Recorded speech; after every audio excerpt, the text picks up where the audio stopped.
ఉగాది రోజు పొద్దున్నే నిద్ర లేచి చక్కగా రెడీ అయిపోయి ఇలా గార్డెన్లోకి వచ్చేసాను. దేవుడికి అలంకరణ చేయడానికి అని చెప్పి పూలు కోస్తున్నాను అనమాట. పక్కనే స్కూటీ ఉంది, అద్దంలో ఇంకా చూసుకుని నవ్వుకుంటున్నాను సరదాగా.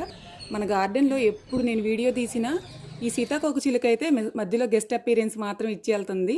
అమ్మ అయితే నైవేద్యాలు చేస్తుంది. నైవేద్యాలు చేసే లోపు నేనైతే దేవుడికి చక్కగా అలంకరణ చేసేసి దీపం కూడా పెట్టానన్నమాట. ఇక్కడ అలానే పై ఫ్లోర్ 2 ఫ్లోర్స్లో కూడా దీపాలు అయితే వెలిగించేసి అమ్మ కోసం అయితే వెయిట్ చేశాను.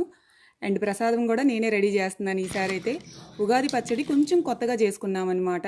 ఉగాది పచ్చడి ఎలా చేశానో మీకు తెలియాలి అని అంటే ఫుల్ వ్లాగ్ లింక్ ఇక్కడ డిస్క్రిప్షన్ బాక్స్లో ఇస్తాను, తప్పకుండా చూడండి. పూజ అయితే చాలా చాలా బాగా జరిగింది. మీ అందరికీ కూడా ఉగాది శుభాకాంక్షలు. అలానే మీ వైపు అసలు పచ్చడి ఎలా చేసుకుంటారో తప్పకుండా కమెంట్స్లో చెప్పండి. అలానే హారతి తీసుకోండి. అండ్ నేనైతే శ్రీరామకోటి రాస్తున్నాను అనమాట. సో ఆ బుక్ ఏ పండగకైనా ఖచ్చితంగా రాస్తాను. జై శ్రీరామ్.